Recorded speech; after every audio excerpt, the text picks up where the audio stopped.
This is Kola Olugbodi, and I'm the author of the book Through It All. Through It All is a memoir of my many trials and triumphs in life. The book is not a fiction, it's a non-fiction, it's the story of my life.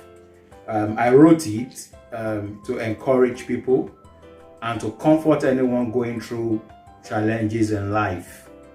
It's a life manual. I used the things I went through in life to try to counsel and coach and comfort people. So I've been doing like a book reading series on Through It All, and today I'm going to be going ahead with the third edition of the book reading series. So I want you to join me as I read, and I hope you're going to be inspired as I do so. Thank you. Let's go together. I've titled this third episode The Masquerade Chase. The Masquerade Chase. So I read now. Despite my unfortunate condition at that young age, people who knew me from childhood reiterated that I was never distressed by the situation. Instead, I was always full of life, hope, and zeal. I was always cracking jokes and getting into one mischief or the other. Some who know me then still point out that there is almost no difference from how I am now and how I was back then, attitude-wise. Maybe on the surface, that was the front I projected, but deep down, it was not sane.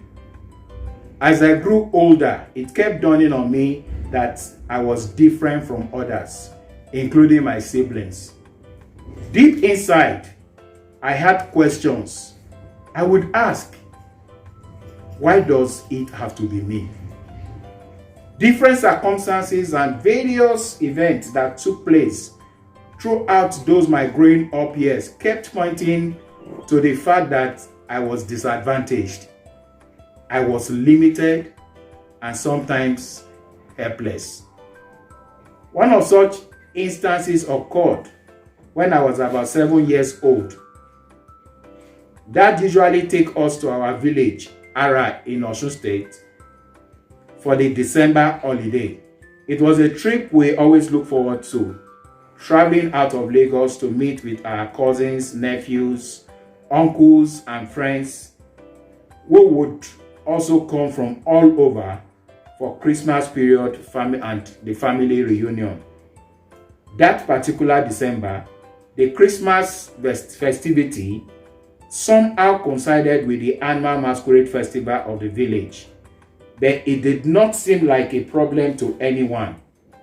Instead, everyone felt it would only add more color and flair to the season. On Christmas Day, some of my cousins, friends, and 2 of my siblings decided to go and visit some big uncles and aunties around town. About 10 of us set out from Ileafin, our family compound. It was real fun all the way until we got close to the village square market, which was like the center of the village. Suddenly, we had some drumming, and then came the cane-waving followers of the masquerade. Commotion erupted, and everybody started running helter-skelter. I was terrified, and so were my cousins, brothers, and friends, who all took to their heels, fleeing in different directions. I tried to run too, limping and hopping on my right leg, since the other leg was totally lifeless. I did run, but not fast enough to prevent the highly feared masquerade from catching up with me. As the sound of the drums accompanying the marched one drew nearer and nearer, I broke down in tears. crying and screaming to my relatives to wait for me and help me escape from the masquerade. No one stopped. None came to my rescue.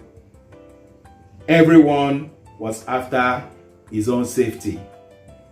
Something gave way inside of me that day, as it dawned on me that my destiny in life would not be dependent on anyone else but me.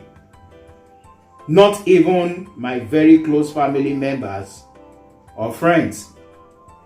I cried bitterly, not because of the masquerade anymore, but because of the sense of betrayal that I felt. That singular event marked a turning point in my life. I made up my mind never to show signs of weakness again, never to pity myself, or to trust anyone again, no matter who it was. My dad's younger brother, Kola Olugbodi, realizing that I was far behind the rest of the gang, halted, turned back, and ran towards me. He bent low and ordered me to mount on his back, which I did, and he sped off with me. But it was too late. The damage had already been done, and some very profound decisions had been taken somewhere within my young heart. People close to me today now know where my trust no one slogan emanated from. All right, so this is my reading of the third episode, the masquerade one. This story that I just read actually marked the turning point in my life from that young age. That day, something in me just changed. It just dawned on me that in life, when you think it's time that you need people most, or you need to depend on them, they're going to disappoint you. When you need people most, they're not just going to be there for you. That was my experience that day. Though I was young, but I felt betrayed. Yes, everybody was running for the masquerade, but I had a bad leg. I could not run as fast as everyone. As much as I wanted to run, since the left leg was paralyzed, I could only hop on the right leg. I was hopping, rising, falling, and crying and screaming, So in life, some lessons I've learned is the fact that one thing about life is that whether then or now, it's still always the principle of every man for himself, God for us all. Everyone is running for their own goals. Everyone have something that is chasing them. Everyone have one thing they want to achieve or the other. So if anyone is going to really go far in life, you need to take your destiny in your hands. That's one thing I discovered from that young age. And I need to tell you that from that young age, truly, I've taken my destiny in my hands. And I've always told myself, if anything significant is going to happen in my life, it depends on me. So, your destiny must be in your hands if you're going to go far in life. If then you're going to trust anyone, two people I think that you need to trust in life. The first person is your creator, God himself. The second person should be yourself. Trust in God and trust also in yourself. Some of the things that have happened to me before that incident that day was that I enjoyed a lot of pity party. I enjoyed people telling me, pẹ̀lẹ́, and people trying to pity me because of my disability. But you see, from that day on, I no more enjoy pity party. I no more enjoy people trying to tell me pẹ̀lẹ́. I took my life in my hands, and I knew that if I was going to go far in life, I must live above that disability. I must not make my disability to be an excuse from not really making headway in life, from not getting to where I need to get to in life. So I want to encourage you. I don't know your own situation. I don't know what you seem to be using as excuse in your life for not trying to move forward in life. Nothing is big enough to be used as an excuse. I could not use my disability as an excuse, but instead, that masquerade incident made me know that my disability should not hinder me in life. Nobody is going to help me.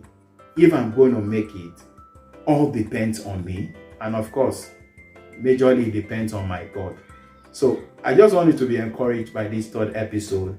I'll continue in the next episode in telling you I was able to overcome a lot of things that people said I because of my disability I won't be able to do.